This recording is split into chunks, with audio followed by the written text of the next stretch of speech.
যে ভারত বাংলাদেশের সম্পর্কটা স্বাভাবিক জায়গায় ফিরে আসুক, পাশাপাশি চীনের সাথে আমাদের সম্পর্ক ভালো থাকুক। অবশ্যই। আমাদের অনেক সমস্যা আলোচনা করেছি, আমাদের অর্থনীতি কীভাবে শক্তিশালী হবে, আইন শৃঙ্খলা পরিস্থিতি কীভাবে শক্তিশালী হবে এবং মব কীভাবে রিমুভ করব, আন্তর্জাতিক অঙ্গনে আমেরিকার সাথে আমাদের সম্পর্ক কেমন হবে।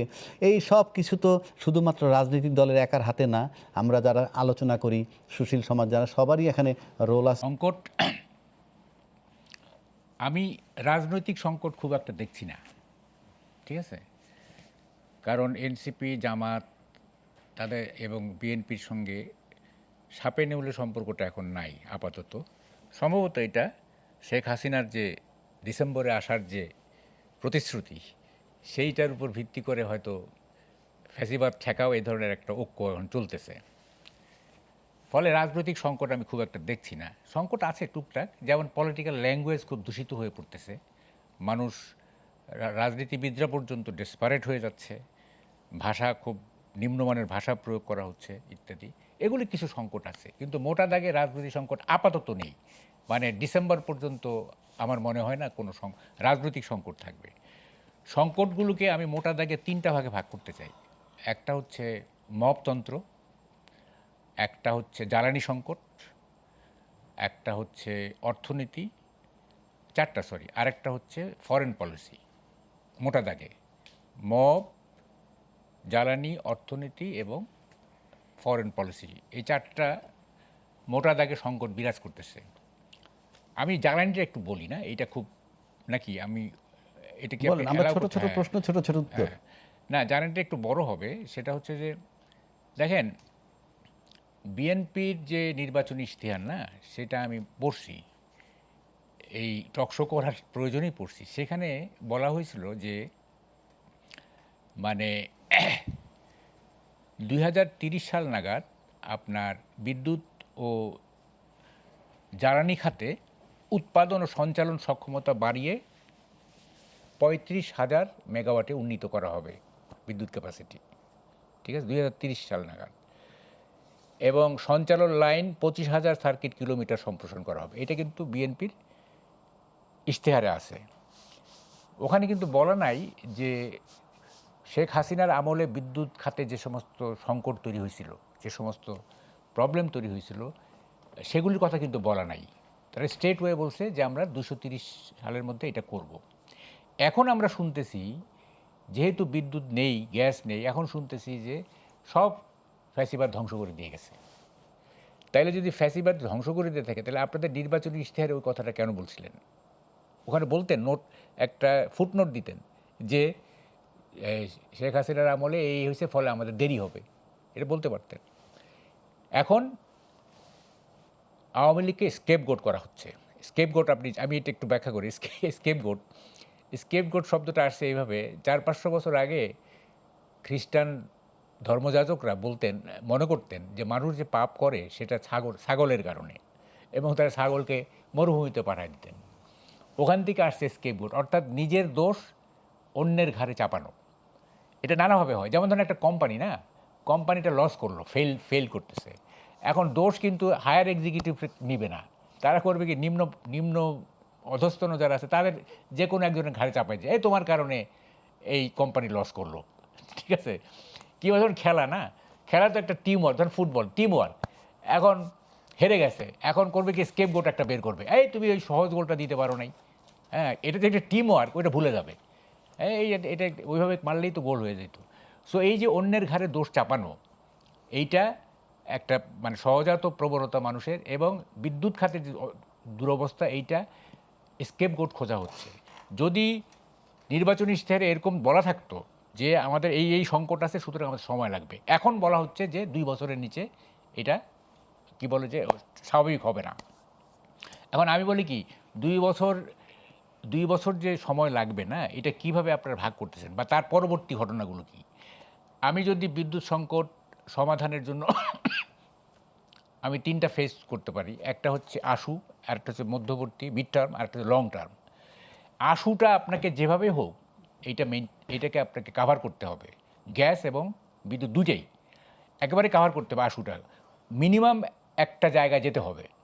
আমাদের যে আপনার প্ল্যান্টের যে স্ট্রাকচারাল যে অ্যাডভান্টেজ সেইটা 30,000 মেগাওয়াট পর্যন্ত আমরা উৎপাদন করি, যে স্ট্রাকচার আছে, হ্যাঁ, এইটা বুদ্ধি খাটাইলে, মেধা খাটাইলে এবং মনোযোগ দিলে এখান থেকে আউটপুট বের করা সম্ভব। কিন্তু আমাদের পলিটিশিয়ানরা হয়েছে কি, রাজনীতি নিয়ে এত বেশি ব্যস্ত থাকে যে তারা এইসব জিনিস নিয়ে ভাবার সময় পায় না, অথবা লেখাপড়া করার সময় পায় না। সকালে উঠে দেখে যে 100 লোক গেস্ট রুমে বসে আছে, তা কেমনে এগুলি নিয়ে চিন্তা করবে?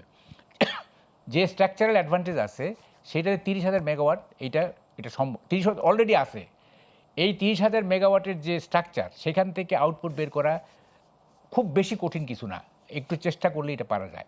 আমি মনে করি যে এটা করতে হবে। তবে এটাও ঠিক যে ধরেন তাল গাছের আগায় উঠতে গেলে কিন্তু কোনো শর্টকাট রাস্তা নাই, বুঝছেন? আপনি যদি আপনার কাছে আমি আবার আসবো। আপনার আমি একটু বলি, একটু শেষ করে দিই। আচ্ছা। তাল গাছের আগায় যদি আপনি উঠতে চান, that is the shortcut way, তাই না? আপনাকে বেয়েই উঠতে হবে, এটাও ঠিক আছে। এখন আপনাকে এই আর মিড টার্ম যেটা না, প্রধানমন্ত্রী বলছেন যে পার্লামেন্টে উনি 10 বছরের একটা প্ল্যান দিবেন জ্বালানি সিকিউরিটি, সেটা আমরা দেখি। আর লং টার্মটা হচ্ছে আপনাকে ব্লু ইকোনমি এক্সপ্লোর করতে হবে। এই যে আমি বললাম, শর্ট টার্ম কিছু করেন, মিড টার্ম দেখি প্রধানমন্ত্রী কি বলে জ্বালানি সিকিউরিটির ব্যাপারে, আর লং টার্ম যেটা হচ্ছে সেইটা ব্লু ইকোনমিকে আপনাকে এটাকে ডিসকভার করতে হবে। মিয়ানমার এবং ভারত কিন্তু অলরেডি সমুদ্র ভাগের যে ওই ইন্টারন্যাশনাল ইস্যুটা আমি আসবো একটু পরে। আপনি আপনি আবার ফেরত আসবো আপনার কাছে। তার আগে এখন আমি যাচ্ছি একটু ব্যারিস্টার মাহফুজুর রহমান মিলন। মাহবাই যে কথাটা বললো, প্রাথমিকভাবে উনি রাজনৈতিক সংকট তেমন একটা দেখছেন না। জি, এখন সংকটের কথা যদি বলি, আমি রাজনীতিতে আপনার সংকট দেখেন কিনা আপনি বলবেন, উনি আপাতত দেখছেন না।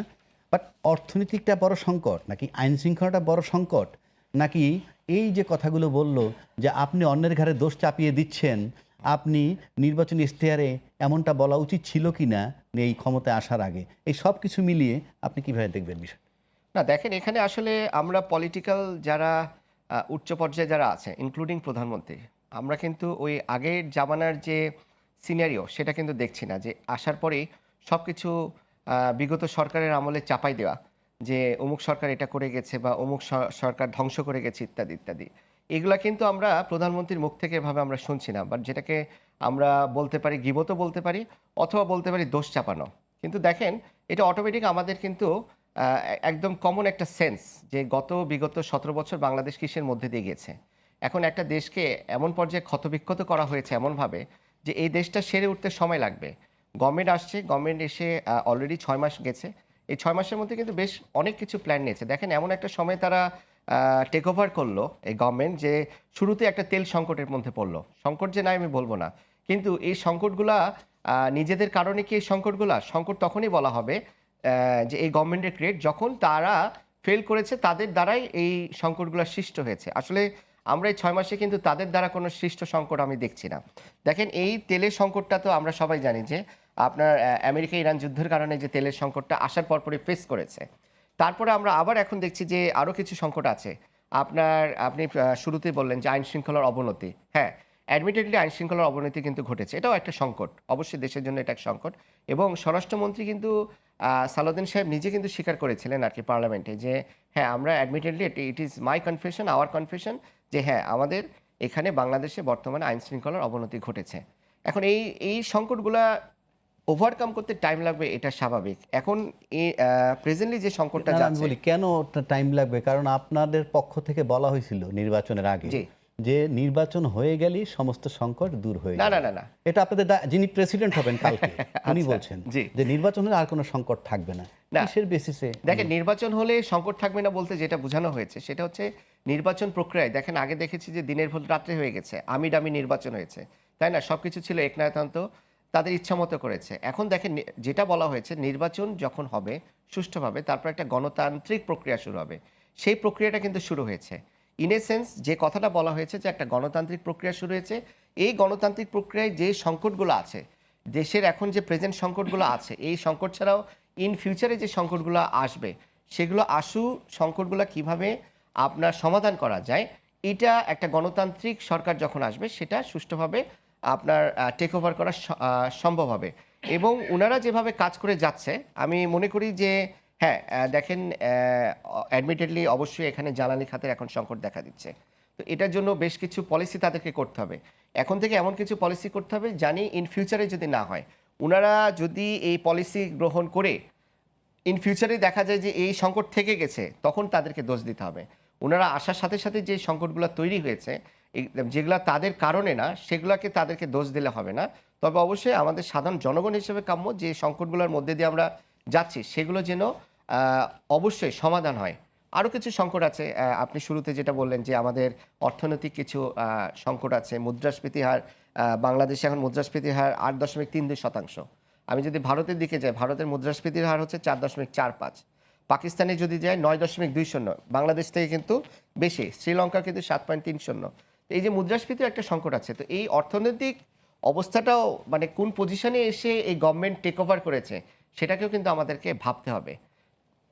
যদি 6 মান্থ খুব আর্লি হয়ে যায়, তাহলে আপনি আমাকে একটু ক্লারিফাই করবেন কখন থেকে আমরা কাউন্ট করব যেটা ম্যাচিউর টাইম? বলছি আমি, দেখেন হানিমুন কাকে বলে, হানিমুন পিরিয়ডটা কি? হানিমুন পিরিয়ডটা হচ্ছে any venture, be it marriage or anything, মানে যতক্ষণ না পর্যন্ত ক্রিটিক্যাল ভিউজ আসতেছে ততক্ষণ পর্যন্ত এটা হানিমুন পিরিয়ড, ঠিক আছে? বিয়েতেও বা যে কোনো জায়গায়। তো আমরা ক্রিটিক্যাল ভিউজ দেওয়া শুরু করব। হ্যাঁ, দেখেন গ্রাফটা আমরা দেখব। আমি কি প্রথম রাউন্ডে বললাম যে তাল গাছের আগায় উঠতে গেলে কোনো শর্টকাট রাস্তা নাই। ওকে ফাইন, কোনো শর্টকাট নাই। কিন্তু ব্যাপারটা যদি এরকম হয় যে তৈলাক্ত বাসে আপনার বানরের বেয়ে ওঠা যদি হয়, মানে 2 ফুট উঠে আবার যদি 1 ফুট নেমে যায়, অথবা 2 ফুট উঠে তৈলাক্ত বাস যেহেতু নেমে যায়, তাইলে কিন্তু ডেস্টিনেশনে যাওয়া কঠিন হয়ে যাবে। এবং দেখেন এই যে কেন বলতেছি কথাগুলো, গ্রাফটার কথা কেন বলতেছি, গ্রাফটা কিন্তু নিম্নগামী, গ্রাফটা ঊর্ধ্বগামী না। গ্রাফটা যদি ঊর্ধ্বগামী হইতো তাইলে I won't mind, okay fine, gradually হচ্ছে না। এখন কি গ্র্যাজুয়ালি ডাউনওয়ার্ড না গ্র্যাজুয়ালি আপওয়ার্ড, সেটা আমরা দেখি। যেমন ধরেন মব, না মব, আপনার স্বরাষ্ট্রমন্ত্রী একদম প্রথম দিকে বললেন no mob, no more mob, okay. অথচ আপনি সমাজের দিকে তাকালে দেখবেন, দেখেন একটা জিনিস, আমাদের মন্ত্রীদের মুখের কথা এক আর মাঠের বাস্তবতা কিন্তু আর এক। আপনি যদি মাঠের দিকে তাকান দেখবেন ইউনূস আমলের চাইতে মব কমে নাই, ঠিক আছে? একদম লেটেস্ট 2টা ঘটনা বলি আপনাকে। কিশোরগঞ্জে আপনার একটা কনসার্টের আয়োজন করা হয়েছিল, এবং আপনার যে মানে ইসলামিস্টরা বা অথবা জেহাদিরা তারা ডিসিকে কমপ্লেন করার পরে এই কনসার্ট বন্ধ করে দেওয়া হয়েছে। আপনি কি শুনতেছেন? খুবই খুবই কিন্তু একটা বার্নিং কোয়েশ্চেন। কনসার্ট বন্ধ করে দেওয়া হয়েছে থ্রেট করার পরে। আই এম শিওর, মানে এই খবর যদি জাইমা রহমান জানেন তাহলে তার বাবার প্রতি তার অভিমান হবে, কারণ she is westernised girl lady. Concert বন্ধ করে দেওয়া হয়েছে। ব্রাহ্মণবাড়িয়াতে আপনার পুলিশের অনুষ্ঠান, সেইখানে আপনার মব হয়েছে, পরে অবশ্য পুলিশ তাদেরকে ইয়ে করছে, বুঝেন, পুলিশের অনুষ্ঠানে মব হয়েছে, কারণ ওখানে গান হচ্ছিল, ঠিক আছে? আপনার এই কি বলে যে কত ঘটনা, ফেসবুক খুললে আপনি কোনো না কোনো একটা মন খারাপ করা মব বা মন খারাপ করা দৃশ্য দেখতে পারবেন ফেসবুক খুললেই। মানে মানে একাধিক পাবেন, ইফ নট মানে 2-3টা পাবেন। পুলিশের অনুষ্ঠানে যদি মব হয়, হ্যাঁ, সেই মব তো সাধারণ কোনো লোকে করে না, কারা করে? হ্যাঁ, যেই করুক, আপনি ওইটা তো তাদের গানের অনুষ্ঠানে গিয়ে ওরা মব করছে, এবং পুলিশ অবশ্য পরে কি বলে স্ট্রাইক ব্যাক করছে, সেটা সে অবশ্য করছে সেটা। এবং দেখেন ধর্ষণের মামলা করছে বলে তার বাবাকে খুন করে কুপিয়ে মেরে ফেলা হয়েছে। 15 বছরের কিশোরকে মেরে শহীদ মিনারে ঝুলিয়ে রাখা হয়েছে। ইউনোর পদত্যাগের দাবিতে ইউনো অফিসে মব হয়েছে, আদালতে মব হয়েছে, আদালতে বোমা ফাটছে। কি কারণ? হয় জামিন প্রত্যাখ্যান করছে অথবা জামিন দিছে। আই এম নট শিওর কোনটা হয়েছে, দুইটার একটা হবে। তো এখন এই যে মব চলতেছে না, যদি এমন হইতো যে আগের তুলনায় রেশিওতে আপনার মবের পরিমাণ কমতেছে ধীরে, তাহলে আমরা বুঝতাম যে আচ্ছা ঠিক আছে, ধীরে ধীরে ওই যে উৎপাদনের ক্রমহ্রাসমান বিধি আছে যেটা, যে ধীরে ধীরে কমতে থাকে, এটা আমরা মানতাম। কিন্তু আমরা তো দেখছি এটা বাড়তেছে। তো ফলে এইখানে মানে 6 months is too early two comment বলার কোনো সুযোগ নাই, ঠিক আছে, যেহেতু গ্রাফ নিম্নমুখী। তো এখন কি কারণে মবের ব্যাপারে কি কারণে সরকার ইনডিফারেন্ট, উদাসীন, কি কারণে মব হতে দিচ্ছে, যারা মবিস্ট তাদেরকে কি সরকার চেনে না বা আইন শৃঙ্খলা বাহিনী চেনে না, গোয়েন্দারা চিনে না? কোনো মবিস্টকে কি আপনার আইনের আওতায় আনা হয়েছে? No mobster is taken into task. বরং মাহাদি নামের যে ছেলেটা, যে ওই যে পুলিশ হত্যা করছিল নাকি, মাহাদি বোধহয় নাম, তাকে অ্যারেস্ট করার পরে কয়েক ঘন্টার মধ্যে তাকে ছেড়ে দেওয়া হয়েছে। আবারও ছেড়ে দিছেন? তাই তো দেখলাম। তার মানে আমরা দেখতেছি যে, আমি একটা কথা প্রায় বলতাম, সেটা হচ্ছে যে অপশক্তিকে দমন করলে গণতন্ত্রের কোনো ক্ষতি হয় না, বরং গণতন্ত্র আরও শক্তিশালী হয়। একটা ধারণা আছে যে পুলিশ অ্যাকশনে গেলে বোধহয় এটা গণতন্ত্র নষ্ট হয়ে গেল, গণতন্ত্রের সতীত্ব চলে গেল। তা না, পুলিশ কোথায় স্ট্রাইক করতেছে, এটা কি অপশক্তিকে না শুভশক্তিকে? যদি যদি অপশক্তিকে হয় তাহলে এটা গণতন্ত্রের জন্য কোনো ক্ষতিকারক না। এখন আমরা দেখতেছি যে সবাইকে আমরা চিনি, কে কে কী করতেছে না করতেছে আমরা চিনি, কিন্তু কাউকে আইনের আওতায় আনা হচ্ছে না। তার মানেটা কি? মানেটা কি এই যে ওই যে মানে গ্রাম দেশে একটা কথা আছে যে আল্লাহর ষাঁড় ছেড়ে দিছি, ষাঁড়। হ্যাঁ, আমি আমি আপনার আসবো আপনার কাছে। আমি একটু মাহফুজুর রহমান মিলন আপনার কাছে যাচ্ছি। মাহবুব কামাল যে কথাটা বলল যে মাহাদি আমিনরে গ্রেপ্তার করলো আবার ছেড়ে দিল, এটা কি আমিন না, মাহাদি আমিন না, মাহাদি ওই যে হবিগঞ্জের যে বৈষম্য বিরোধী, মানে এটা এটা কি? কিন্তু আমি মানে নেটে দেখছি, এটা সত্য নাও হইতে পারে। আচ্ছা, যাই হোক, ধরা যাক তাকে ধরে নিছে এবং তাকে কোনো একটা মামলা আটকাইলো, সেটা এক জিনিস। আবার তাকে ছেড়ে দিল। যদি তাকে গ্রেপ্তার করে রেখে দেয় তাহলে কি জুলাই চেতনার বিরুদ্ধের অ্যাকশন কিনা এটা? না, আর না, যদি এটা- ছেড়ে দেয় তাহলে জুলাইয়ের পক্ষে কিনা? এবং জুলাইয়ের আন্দোলনের অন্যতম দাবি যে ছিল রাষ্ট্র সংস্কার, সেখান থেকে যদি আমরা কম্পেয়ার করি তা আমরা কোথায় আছি? না দেখুন, সব কিছুই যদি আমরা আসলে এই জুলাই নিয়ে আসি, এটা কিন্তু আসলে সঠিক না। ঠিক আছে, এখন জুলাই আন্দোলন যারা করেছে তারা যদি কোনো অন্যায় করে তাদেরকে কি ছেড়ে দেওয়া হবে? তারা যদি কোনো অপরাধ করে তাদেরকে কি ছেড়ে দেওয়া হবে? অবশ্যই না।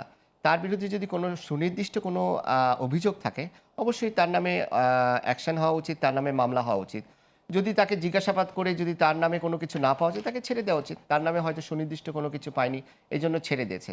মানে আসলে হয়ে গেছে কি আমাদের এখানে একটা একটু বলি আমি। জি, বলেন। এটা সে পুলিশের সাথে আপনার একটা ক্ল্যাশে গেছে। Clash এ হ্যাঁ। গেছে।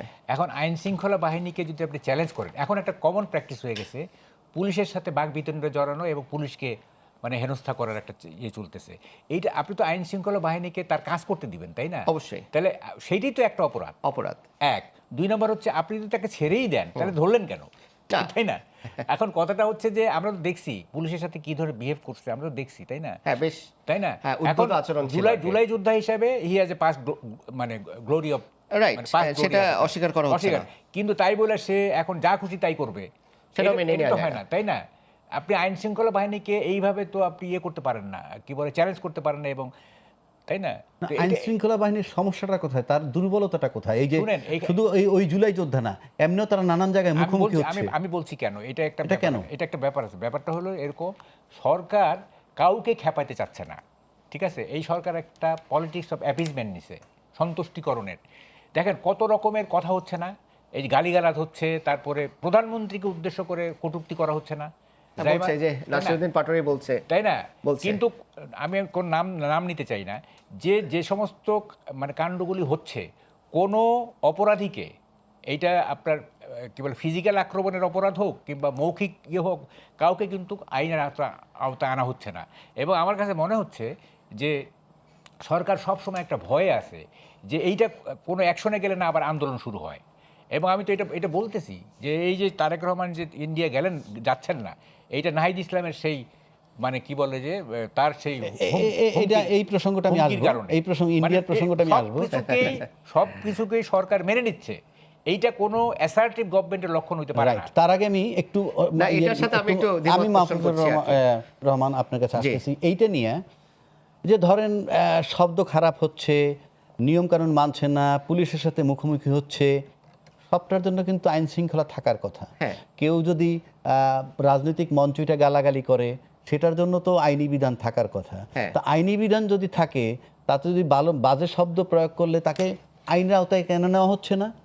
কিন্তু বাজে শব্দ প্রয়োগের কারণে তার উপর আবার মব আসতেছে, সেখানেই বা আইনি ব্যবস্থা হচ্ছে না কেন? বিষয়টা কি? আপনার দুর্বলতাটা না কোথায়? দেখেন, এখানে বাজে শব্দ যেটা কিছুদিন আগে যে ঘটনাগুলো ঘটলো আর কি, আপনার সিলেটে হবিগঞ্জে যে এনসিপির যে আপনার তাদের যে অনুষ্ঠান ছিল আর কি, সেই অনুষ্ঠানে দেখা গেছে যে আপনার নাসিরুদ্দিন পাটোয়ারি তার বক্তৃতায় এমন কিছু বলেছে যে বক্তৃতাগুলোর মাধ্যমে একটা দল যারা করে আর কি, ধরেন বিএনপি যারা করছে আর কি, বিএনপির হাইকমান্ডের প্রতি বা প্রধানমন্ত্রী বা তাদের চেয়ারম্যানের প্রতি যে ভালোবাসা, সেটা তাদের যদি অনুভূতিতে আঘাত লাগে আর কি, তারা তো নিজেদেরকে আর কন্ট্রোল করে রাখতে পারে না। দেখেন ওরা যখন শেষ করলো, তারপর তাদের গাড়ি ভাঙচুর করা হলো। এটা কি প্রধানমন্ত্রী বলে দিয়েছে যাও তোমরা গাড়ি ভাঙচুর করো? অবশ্যই না। এটা তারা তাদের অনুভূতি থেকে করেছে। ওকে, এখন উনি আমার সহ আলোচক যে কথাটা বললো আর কি, যে ছেড়ে দেওয়া হচ্ছে বা এভাবে সব কিছু মেনে নেওয়া হচ্ছে, ব্যাপারগুলো কিন্তু তা না। আগের যে টার্মের যে গভর্নমেন্টগুলো ছিল, ঠিক আছে, দেখেন এটা যদি আপনার আওয়ামী লীগের আমল হতো তাহলে কি করা হতো, এই অলরেডি কিন্তু মামলার পর মামলা হয়ে যেত, মামলার পর মামলা, আর বিরোধী দলের প্রতি মামলার পর মামলা, এটা তো আমাদের দেশে কমন কালচার। কিন্তু এই মামলার পর মামলা কি হচ্ছে, বিরোধী দল এত কিছু বলে যাচ্ছে, ওপেনলি বলে যাচ্ছে, কিন্তু তার নামে কি কোনো মামলা করা হচ্ছে না বা না, কোনো কিছু করা বিষয়গুলো হচ্ছে? যদি মামলা হওয়ার মতো আইনি বিষয় এখানে থাকে একটা বলি, তাহলে হবে না কেন? না, মামলা করতে পারতো, আমি বলি, কিন্তু একটু শুনেন, দুইটাই ইকুয়ালি ব্যাড। মামলার পর মামলা হওয়াটা যেমন খারাপ, Of course. আবার অপরাধ তাহলে তো আবার সে ফ্যাসিস্ট আমলই হয়ে যেত আর কি। তাই না, এটা Right. যেরকম খারাপ, আবার অপরাধ করলে মামলা না হওয়া সেটাও একই রকম অপরাধ। Right. তা আপনি এখন দেখেন এই যে অপরাধগুলো করছে, এগুলো তো পলিটিক্যাল স্টেটমেন্ট, ঠিক আছে? এখন এই পলিটিক্যাল তাহলে স্টেটমেন্ট অপরাধ না, political statement। অপরাধ যদি পার্সোনালি এভাবে যদি শব্দচয়ন যদি খারাপ করা হয়, ওকে, তাহলে তো আসলে এটা মানহানির মামলাও হতে পারে আর কি, তাই না? কিন্তু আসলে দেখেন, যে দেশের প্রধানমন্ত্রী এতটা সোভার, এত সুন্দর করে কথা বলে, এতটা জেন্টেল, উনি কিন্তু এই কথাগুলো নিয়ে যদি রিয়্যাক্ট করতো আর কি, আমার মনে হয় রাজনীতিতে আরও বিশৃঙ্খলা দেখা দিত, আগের সিনারিও শুরু হতো। তো উনি আসলে ওনার সহিষ্ণুতার এটা হচ্ছে প্রকাশ আর কি, আমি বলবো আর কি। প্রধানমন্ত্রীর হ্যাঁ, এটা Right. আমি আই ডু এডমিট যে প্রধানমন্ত্রী ধৈর্যশীল, সবই ঠিক আছে। Right. কিন্তু আপনার কাছে যেটা আমি জানতে চাই, এই যে বাজে শব্দ প্রয়োগ, হিলদি ওয়ার্ড যাকে বলে আইনের ভাষায়, আপনার মতে কয়জনের পাইছেন? নাসিরুদ্দিন পাটোয়ারির পাইছেন আপনাদের মতে? আছে। আর কার কার পেয়েছেন? না, দু চারটে এখানে নাম দেখেন, বলেন তো। না এখানে যে আপনার বিভিন্ন ধরনের যে না, আর কেউ নাই নাকি শুধু না, নাসিরুদ্দিন? নাসিরুদ্দিন পাটোয়ারি এনসিপির অনেক মানে পলিটিক্যাল নেতারাই তো বলছে। নাসিরুদ্দিন তারপর, পাটোয়ারি এনসিপির, আর কেউ নাই? আপনার হচ্ছে কি প্রধান আর কি, আমি নামটা ভুলে গেলাম আর কি, প্রধানমন্ত্রী তারেক রহমান সাহেবকে খুব ব্যাড একটা ল্যাঙ্গুয়েজ ইউজ করলো আর কি, জাকপান আর কি, একটা দলের প্রধান আর কি। তো এগুলো আসলে কাম্য না। তো আসলে পলিটিক্যাল যে পার্টিগুলা, আবার এটাও ঠিক, আগের বিরোধী দল বর্তমান বিরোধী দলের মধ্যে কিন্তু একটু পার্থক্য আছে। আমি বলবো, দেখেন বর্তমান যে বিরোধী দল পেয়েছেন, এই পার্লামেন্টে কিন্তু একটা ফ্রুটফুল ডিবেট হচ্ছে। এরকম বিরোধী দল, আমি বলবো যে বিরোধী দল থাকাও ভালো। একটা ফ্রুটফুল ডিবেট যদি না হয়, সরকারের যদি সমালোচনা না হয়, তাহলে কিন্তু সরকার আবার ওই একনায়তন্ত্রে পরিণত হবে আর কি। যদিও আমি বিলিভ করি এই সরকার সেরকম হবে না আর কি। তবে যৌক্তিক সমালোচনা হতে হবে, যৌক্তিক কথাবার্তা হতে হবে, কি এমন কোনো কিছু করা না যেটা আসলে দেশের জন্য খারাপ। আমি পার্লামেন্টে বসে যৌক্তিক সমালোচনা করছি, আবার পার্লামেন্টের বাইরে যে এমন কিছু শব্দ চয়ন করছি, অথবা আমরা নিজেরা করছি না, আমার দলের নেতাকর্মীরা করছে, সেটাও আসলে করতে দেওয়াটা উচিত বলে আমি মনে করি না আর কি। আর দেখেন, এখানে আমাদের আরও কিছু সংকটের কথা আপনি বললেন, আমার সহ-আলোচক বলেছে, ওনার সাথে আমি একমত যে অভ্যন্তরীণ যে সংকট, রাজনৈতিক যে সংকট, সেটা কিছুটা আছে। হয়তো আপনার ধরেন হচ্ছে যে জুলাই সনদ নিয়ে বেশ কিছু ডিবেট আছে, কিন্তু আমি মনে করি জুলাই সনদ নিয়ে এই ডিবেটগুলো কিন্তু এক পর্যায়ে থাকবে না। আমরা ইতিমধ্যে দেখেছি যে আপনার সংবিধান সংশোধন সম্পর্কিত বিশেষ কমিটি হয়েছে। এই বিশেষ কমিটিতে 17 জন মেম্বার হওয়ার কথা ছিল, 5 জন বিরোধী দল থেকে দেওয়ার কথা ছিল, 5 জন বিরোধী দল থেকে কিন্তু দেয়নি, কিন্তু 12 জন আছে। 12 জনের মধ্যে অনেকেই আবার আইন বিষয়ে অভিজ্ঞ, এবং তারা কিন্তু বলেছে যে জুলাই সনদের যে ম্যান্ডেটগুলো আছে, যে ঐক্যমত ছিল আর কি, যে 84টা পয়েন্ট ছিল, এগুলা সব কিছু কিন্তু আপনার এই সংশোধনের মাধ্যমে ইনক্লুড করা হবে। কিন্তু বিরোধী দল পড়ে আছে কি ওই সংস্কার শব্দটা নিয়ে আর কি। তো সংস্কার তো হয় না আসলে, সংবিধানের যা কিছু হয় এই সংশোধনীর মাধ্যমে কিন্তু সংস্কারগুলো হয়ে থাকে। অতীতে 17টা সংশোধনী হয়েছে, এখন যে সংস্কার আর সংশোধন কি একই বিষয়? দেখেন আসলে তো সংশোধনের মাধ্যমে কিন্তু এই সংস্কারটা হয়। আমি বিভিন্ন জায়গায় কিন্তু এই একটা জিনিস বলি বারবার, যে দেখেন আমাদের সংস্কার শব্দটা কিন্তু আপনার আমাদের কনস্টিটিউশনের মধ্যে নাই। আমাদের কনস্টিটিউশনের অনুচ্ছেদ 142-এ যেটা বলেছে যে আপনার এখানে সংযোজন, পরিবর্তন, প্রতিস্থাপন এবং রহিতকরণের মাধ্যমে কি করতে হবে, আপনার সংশোধন করতে হবে। এই সংশোধনের মাধ্যমে কিন্তু কি আমার যে চাওয়া পাওয়াগুলো আছে সেই চাওয়া পাওয়াগুলো কিন্তু ইনক্লুড হবে। এই যে আমি বারবার বলি যে দেখেন এই যে পঞ্চম যে সংশোধনী হয়েছে, এই পঞ্চম সংশোধনীতে কিন্তু আপনার বহুদলীয় যে রাজনীতি, ধর্মভিত্তিক রাজনীতি, এটাকে কিন্তু অ্যালাউ করা হয়েছে। তাহলে এই যে জামাত যে ডিবেটগুলো করে যে সংস্কার দরকার, ওনারাও তো প্রাণ ফিরে পেয়েছে এই সংশোধনের মাধ্যমেই। 17টা সংশোধন হয়েছে, সংশোধনের মাধ্যমেই তো সংস্কার হবে। কিন্তু ওনাদের কথা হচ্ছে যে না, সংস্কার থাকতে হবে, সংস্কার থাকতে হবে, কিন্তু এই সংশোধনের মাধ্যমে হবে। এবং এই কমিটির যে প্রধান সালাউদ্দিন সাহেব, উনি কিন্তু বারবার বলেছে যে যতগুলা ম্যান্ডেট নেওয়া হয়েছিল জুলাই সনদে, এই জুলাই সনদের সবগুলা ক্লজ কিন্তু তারা অক্ষরে অক্ষরে সব কিছু কিন্তু ইনক্লুড করবে। এখানে যারা পলিটিক্যাল পার্টি আছে, যারা স্টেক হোল্ডার আছে, যারা সাধারণ জনগণ আছে, সবার থেকে কিন্তু মতামতের ভিত্তিতে এই সংশোধনগুলো করা হবে। আচ্ছা, আজকে আপনাদেরকে আবারও স্বাগত।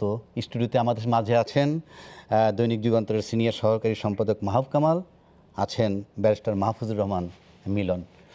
আমি চলে যাচ্ছি কামাল ভাইয়ের কাছে। কামাল ভাইয়ের কাছে আমি একটা প্রশ্ন রেখে গেছিলাম।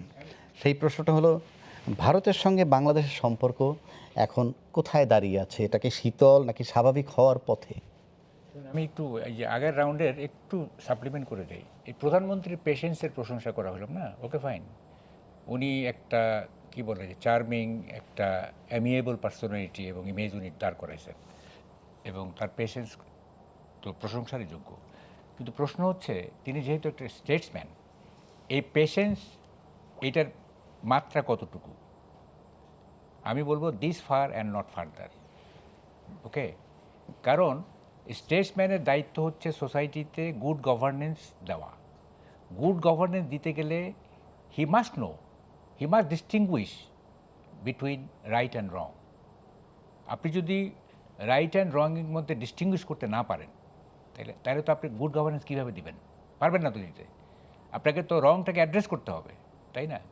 তাইলে ওই এই যে গুড গভর্নেন্স দেওয়ার স্বার্থেই কিন্তু পেশেন্স যেটা, সেইটা this far and not further, quote unquote. Okay, ওই যে রবীন্দ্রনাথকে ফিরে যায়, অন্যায় যে করে আর অন্যায় যে সহে, যেন ঘৃণা তারে তৃণ সমদহে। সুতরাং আমি অন্যায় দেখতেছি, আমি পেশেন্ট, এইটা কোনো গ্লোরি না, এটা সমাধান নয়। না। এবার আসেনি ভারতের সাথে না, আমি আজ পর্যন্ত কোথাও শুনি নাই, আমার তো কিছু লেখাপড়া আছে, ডিপ্লোমেসির উপরে লেখাপড়া আছে, কোথাও শুনি নাই যে ডিসপিউট থাকলে কথা বলা যাবে না, ডিসপিউট থাকলে সামনাসামনি বসা যাবে না। বরং ডিসপিউট থাকলেই তো সামনাসামনি বসার প্রয়োজনটা বেশি পড়ে। আমাদের প্রাইম মিনিস্টার যদি দিল্লিতে গিয়ে ইন্ডিয়ান প্রাইম মিনিস্টারকে বলেন, দেখেন এই প্রতিকূল পরিবেশ আছে, অনুকূল না হইলে this is my last visit, I will not come once again, তুমি বলতে পারতেন, তাই না? বলতে পারেন যে এই না করলে কিন্তু আমি আর আসবো না, আপনার সাথে আর কোনো সম্পর্ক নাই। সেইটা বলার জন্য হলেই তো তার যাওয়া উচিত ছিল, তাই যাওয়া উচিত আমি মনে করি। দেখেন, এই যে ডিসপিউট থাকলেও, যে আপনার বড় ধরনের ডিসপিউট থাকলেও কিন্তু আপনার ডিপ্লোমেসিতে আলোচনাটা মানে এটা এসেনশিয়াল। যেমন আমি একেবারে 62 থেকে শুরু করি। 62-তে আমেরিকা এবং সোভিয়েত ইউনিয়নের মধ্যে যে সম্পর্ক ছিল, নানা রকমের ডিসপিউট নিয়ে, কিউবা প্রসঙ্গ নিয়ে ইত্যাদি, তারা কি বসে নাই? কেনেডি এবং ক্রুশ্চেভ বসে নাই? ওই সিচুয়েশনে বসছে। এবং যখন আমেরিকা কিউবাতে আক্রমণের কথা বলছে, সোভিয়েত ইউনিয়ন বলছে নো, ক্রুশ্চেভ বলছে নো, বসছে তো তারা। ইন্ডিয়ার সাথে চায়নার ডিসপিউট আছে না, অরুণাচলে কি হচ্ছে? লাঠালাঠি হচ্ছে না অরুণাচলে? তাহলে ব্রিক্সে কি দুইটা দেশ বসবে না পাশাপাশি? ব্রিক্সে তো দুইটা দেশ সদস্য, তাই না? তাইলে অরুণাচলে যে ডিসপিউট, এইটা কি ব্রিক্সে বসার থেকে বিরত করতে পারতেছে না তো। আমাদের যে অনুকূল বা যে বলা হচ্ছে যে প্রতিকূল পরিবেশ, এই প্রতিকূলটাকে অনুকূল করার জন্য তো যাওয়া দরকার। দেখেন, এই যে ডিপ্লোমেসিতে কিছু কথা আছে, কিছু বেসিক কিছু গাইডলাইন আছে ডিপ্লোমেসির। যেমন একটা আছে, quiet diplomacy is far more effective than drama. ঠিক আছে, শান্ত ডিপ্লোমেসিটা বেশি ইফেক্টিভ ড্রামার চাইতে। আমাদের কিন্তু দুই দেশের মধ্যে ড্রামা হচ্ছে বেশি, কোনো কোয়াইট ডিপ্লোমেসি হচ্ছে না। তারপরে ধরেন একটা আছে যে ডিপ্লোমেসি কি, mine is mine, yours is negotiable. ঠিক আছে, আমার যে এজেন্ডা, এইটা আমার এজেন্ডাই, তোমার এজেন্ডাটা হচ্ছে নেগোশিয়েবল, তোমার এজেন্ডা নিয়ে আমি নেগোশিয়েট করব, আমারটাতে আমি স্টিক করব। তো ঠিক আছে, এই গভর্নমেন্টের যে সমস্ত এজেন্ডা আছে, মাইন ইজ মাইন, আমরা স্টিক করব। এখন তোমার যেগুলি আছে সেগুলো নেগোশিয়েট করি, এই নেগোশিয়েট করার জন্য তো যাওয়া উচিত, তাই না? ফলে এই যে কেন প্রধান দেখেন ওইখানে নাকি আমি শুনছি যে ওখানে নাকি হোটেল পর্যন্ত বুক করা ছিল, এভরিথিং ইজ, হঠাৎ করে বলা হচ্ছে যে উনি যাবেন না। এবং আমি ধারণা করি এইটা মানে এই হোটেল বুকিংটা ছিল কি মানে আমাদের গেস্ট কোনো সম্মতি দেওয়া হয়েছিল যে যাব এই ধরনের কিছু? না, ওরা অ্যাসিউম করছে যে আসতেছে, আচ্ছা অ্যাসিউম করছে করে এরকম আমি শুনছি, এটা মিথ্যা হইতে আচ্ছা, পারে। আমি আপনার কাছে আবার আসবো এই একটু বিষয়টা নিয়ে। আমি শেষ করবেন না? আচ্ছা বলুন।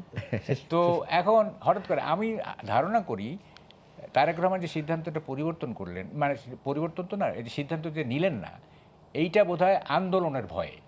যেহেতু এনসিপি যে চিফ নাহিদ ইসলাম উনি থ্রেট করছেন যে গেলে এই হবে সেই হবে, জামাতও চায় না। তাছাড়া এইখানে বাই অ্যান্ড লার্জ আমাদের দেশের মানুষ অ্যান্টি ইন্ডিয়ান সেন্টিমেন্টে, সুতরাং মানে এনসিপি এবং জামাত যদি আন্দোলন শুরু করে, অ্যান্টি ইন্ডিয়ান যারা আছে তারা এই আন্দোলনে যোগ দিবে, একটা বড় ধরনের সিচুয়েশন তৈরি হবে। হ্যাঁ, ফলে এই মূল কারণটা বোধহয় এইটা। তা না হলে উনি তো বুদ্ধিমান, তাই না, হি ইজ ইন্টেলিজেন্ট, তো উনি এই বুদ্ধিমান কেন উনি যাবেন না? কারণ ওখানে তো যাওয়াটা খুবই প্রয়োজন, কারণ ইন্ডিয়ার সাথে তো আমাদের দ্বিপাক্ষিক অনেক ব্যাপার আছে, হ্যাঁ, দেওয়া নেওয়ার অনেক ব্যাপার আছে না, একটা সমমর্যাদার ভিত্তিতে কিভাবে তাদের কাছ থেকে আদায় করা যায়। হ্যাঁ, এইটা তো চেষ্টা তো থাকতে হবে। এই যে যেমন ধরুন ডিজেল না, এই যে আসামের যে রিফাইনারি, এটা আমাদের অতি কাছে। আমি আসবো আপনার কাছে, আমি আর আসবো। আমি মাহফুজুর রহমান মিলন, আপনাকে যেটা প্রশ্ন করতে চাই, মাহবুব কামাল যে কথাগুলো বলল যে ডিসপিউট থাকলেও আপনি যদি টকিং টার্ন বা সিটিং টুগেদার এগুলো যদি বন্ধ করে দেন তাহলে সেটা আরও বেশি ত্বরান্বিত হতে পারে। ডিসপিউট থাকলেও বসা উচিত। পাশাপাশি আপনাকে যে প্রশ্নটা করব, এখন এই মুহূর্তে আমাদের প্রধানমন্ত্রীর তরফ থেকে বা রাষ্ট্রের তরফ থেকে যে বার্তাটা আমরা পাইলাম যে শেখ হাসিনাকে আগে ফেরত দিতে হবে, তারপরে যাওয়ার বিষয় চিন্তা করা, অর্থাৎ দুই দেশের মধ্যে সম্পর্কের সবচেয়ে বড় সমস্যা কি এই মুহূর্তে শেখ হাসিনা নাকি বৃহত্তর কোনো কৌশলগত মত পার্থক্য? পাশাপাশি ডিসপিউট থাকলে বসা উচিত, যেটা আপনি কি বলবেন? যে প্রথমতই আমি আসলে আমার সমালোচকের সাথে দ্বিমত পোষণ করছি আর কি। উনি যে কথাটা বলেছে যে মানে ওনার কথা শুনে মনে হচ্ছে যে ওনাকে ইচ্ছা করে উনি যেতে চাচ্ছে না, বা তাকে ঠেলা হচ্ছে উনি যাবে না, বা উনি বলেছে আর যাব না, বা আমি তার সাথে আড়ি নিয়েছি আর কথা বলবো না। বিষয়গুলো তো তা না। ভারত একটা প্রতিবেশী দেশ, অবশ্যই ভারতের সাথে আমাদের একটা সুসম্পর্ক থাকতে হবে। এখানে আমার সমালোচক যতগুলোই কথা বললো সব কিন্তু বোধহয় দিয়ে বলেছে আর কি, ঠিক আছে? সো আমার মনে হয় আসলে এক্স্যাক্ট তথ্য থাকলেই সেক্ষেত্রে বলা উচিত, তাছাড়া আমার মনে হয় বলা উচিত না। এখন এনসিপি জামাতের ভয়ে প্রধানমন্ত্রী যাবে না, এটা আসলে আমার কাছে হাস্যকর মনে হয়েছে আর কি। তো এখানে প্রতিটা দেশে যখন একটা দেশে ভিজিটে যাওয়া হয় তখন এই ভিজিটে যাওয়ার সময় অনেক প্ল্যান থাকে, ওই প্ল্যানগুলো অনুযায়ী কিন্তু একটা দেশে আপনার ভিজিট করতে হয়। এটা তো আসলে যেন তেন পার্সন যাচ্ছেন, একটা দেশের প্রধানমন্ত্রী যাবে, ওই দেশের প্রধানমন্ত্রীও ফ্রি আছে কিনা সেটাও দেখতে হবে। সব কিছু অ্যাকোমোডেট করে কিন্তু একটা দেশে যাওয়া হয়। আবার দেখেন এখানে কিন্তু অবভিয়াসলি যেহেতু আমরা জানি যে বিগত সরকারের ফ্যাসিস্টের যে জনক ছিল আর কি, সেই এখন ইন্ডিয়াতে আছে, ভারতে আছে, সেটাও একটা অবশ্যই ইস্যু। এটা তো একটা সাধারণ সেন্টিমেন্ট, এটা তো শুধু প্রধানমন্ত্রীর সেন্টিমেন্ট না, এটা সাধারণ মানুষের সেন্টিমেন্ট। দেখেন 2013 সালে কিন্তু আপনার বন্দি প্রত্যাবর্তন চুক্তি হয়েছিল ভারতের সাথে, এবং এই শেখ হাসিনা কিন্তু ওই সময় এই প্রত্যাবর্তন চুক্তি করেছিল। তো এই প্রত্যাবর্তন চুক্তির কিছু ব্যাপার আছে। আমরা জানি যে হাদির হত্যাকাণ্ড হয়েছিল, সেই হাদির হত্যাকাণ্ডের যে অভিযুক্ত ঘাতক তাকেও ওখানে ধরা হয়েছে। তো বেশ কিছু ইস্যু কিন্তু অ্যারাইজ করেছে আর কি। সো এই দুইটা দেশের পলিটিক্যাল বর্তমান অবস্থা, দুইটা দেশের প্রধানমন্ত্রীর অ্যাভেলেবিলিটি এবং একটা এক্স্যাক্ট সময়, সব কিছু ভেবে কিন্তু একটা দেশে যেতে হবে। আবার দেখেন প্রধানমন্ত্রী যে বসে আছে অন্য দেশের সাথে যে সম্পর্ক করার চেষ্টা করছে না তাও তো না।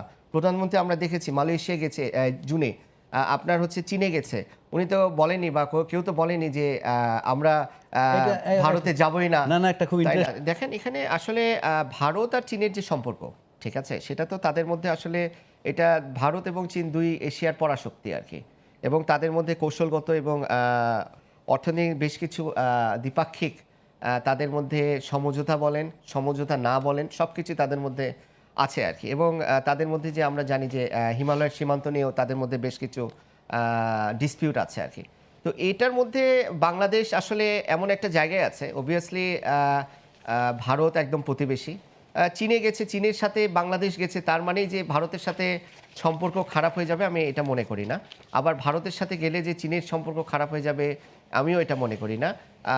আমার মতে যে আমার দেশ বাংলাদেশ, এই বাংলাদেশের সকল দেশের সাথে একটা ভালো সম্পর্ক থাকতে হবে। দেখেন এখানে ইন্ডিয়ার সাথে ভালো সম্পর্কটা থাকাটাও কিন্তু জরুরি। একদম যে আমি ইন্ডিয়ার সাথে কথা বলবো না, এটাও কিন্তু আসলে কখনোই কাম্য না, বা এটা কেউ চায়ও না, এবং আমাদের দেশে সরকারও এটা চায় না বলে আমি মনে করি আর কি। কারণ এখানে আমাদের বর্ডারে কিন্তু ভারতের অনেকাংশ আছে আর কি। সো আমার মনে হয় যে অবশ্যই প্রতিবেশীর সাথে অবশ্যই একটা ভালো একটা অবস্থা থাকা জরুরি, বাট অবশ্যই নিজেদেরকে বিলিয়ে দিয়ে না। সুযোগ থাকলে আবারও আসবো। জি। মাহবুব ভাই, আপনাকে হ্যাঁ, বলছি, বলি আমি 2 মিনিটে আপনি। একটু বলি। আপনি বোধহয় এটা জানেন না যে আপনি বললেন না যে এইটা তো প্রস্তুতির ব্যাপার আছে। ফরেন মিনিস্ট্রি অনেকগুলি সেগমেন্টে প্রস্তুতি রেডি করা ছিল, নদীর পানি থেকে শুরু করে সব। আপনি এই ইনফরমেশনটা আপনার জানা নেই, প্রস্তুতি ছিল। 2 নম্বর কথা হচ্ছে, আপনি বললেন যে আমি কি ওইটা যদি বা বোধ হয়। দেখেন আপনি তো বারেট ল করছেন, ইংল্যান্ডে ছিলেন। আমাদের দেশে যদি বলে যে 100% যাবই, এইটা 50% ধরতে হয়। আর ইউরোপ আমেরিকায় যদি বলে মেবি, ইট ইজ 95%। মেবি বলাটা এটা একটা কি বলে, এটা একটা ভদ্রতার ভাষা আর কি। হ্যাঁ, মেবি বললে, ওরা যদি মেবি বলে হ্যাঁ আমি যাবো, এটা মেবি যাবো, তার মানে বুঝতে, হ্যাঁ মেবি বললে বুঝতে হবে এটা 95%। ঠিক আছে, তা আমি ওইভাবেই মেবি বলছি। আচ্ছা, আপনি মিস না, আমি খালি ওই এনসিপি জামাতের কারণে যাচ্ছে না, এটার সাথে কমপ্লিটলি ডিসএগ্রি করছি আর কি। এটা আপনার পেপার রেডি করা আছে, জি। পেপার রেডি করা আছে, এভরিথিং। তারপরেও প্রোগ্রাম শিডিউল স্কেডিউল চেঞ্জ হতেই পারে। আচ্ছা, যাই হোক। আর প্রথম কথা, আমার ওই পয়েন্টটা তো আপনি রেফুট করলেন না। একেবারেই সময় কম। ওইটা রেফুট করলেন না, কিন্তু আমি বলছি যে ডিসপিউট থাকলে কেন যাওয়া যাবে না। না, যাবে না তো বলেনি, যাবে না, না এই তো মুহূর্ত বলেনি। পর্যন্ত, রাইট এট দিস মোমেন্ট বলবে যাবে না তো গেলে বলেনি। তো ভালো, এবং যেতে হবে। দেখেন না সামনে কি হয়, যেতে দেখেন না। হবে, যাবে কি না, অবশ্যই যাবে না কেন? ফলে এটা কি, যেমন ত্রিদেবী দেখেন, ত্রিদেবী বলতেছে যে আমরা তাকে উষ্ণ অভ্যর্থনা দেওয়ার জন্য রেডি হয়ে আছি। ঠিক আছে, ওরা তো চাচ্ছে, তাই না? ওরা তো সম্পর্ক স্বাভাবিক করতে চাচ্ছে, তা আমরা কেন রেসপন্ড করতেছি না, তাই না? শেখ হাসিনার ব্যাপার বা ওই যে হাদির আসামি, ওখানে গিয়ে আলোচনা হবে এটা, যে আপনারা কেন পাঠাচ্ছেন না, কেন প্রত্যর্পণ চুক্তি আপনারা বাস্তবায়ন করতেছেন না। আপনাদের দুজনের আলোচনা অত্যন্ত প্রাণবন্ত, এবং আমি বিশ্বাস করি কামাল ভাই যেমন বলছে যাওয়া উচিত ডিসপিউট থাকলে, জি। মিলনও বলছে যে হ্যাঁ যাবে না কেন। তো যাই যাবে হোক, আর কি। আমরা চাই যে ভারত বাংলাদেশের সম্পর্কটা স্বাভাবিক জায়গায় ফিরে আসুক, পাশাপাশি চীনের সাথে আমাদের সম্পর্ক ভালো থাকুক। অবশ্যই। আমাদের অনেক সমস্যা আলোচনা করেছি, আমাদের অর্থনীতি কীভাবে শক্তিশালী হবে, আইন শৃঙ্খলা পরিস্থিতি কীভাবে শক্তিশালী হবে, এবং মব কীভাবে রিমুভ করব, আন্তর্জাতিক অঙ্গনে আমেরিকার সাথে আমাদের সম্পর্ক কেমন হবে। এই সব কিছু তো শুধুমাত্র রাজনৈতিক দলের একার হাতে না, আমরা যারা আলোচনা করি, সুশীল সমাজ যারা, সবারই এখানে রোল আছে।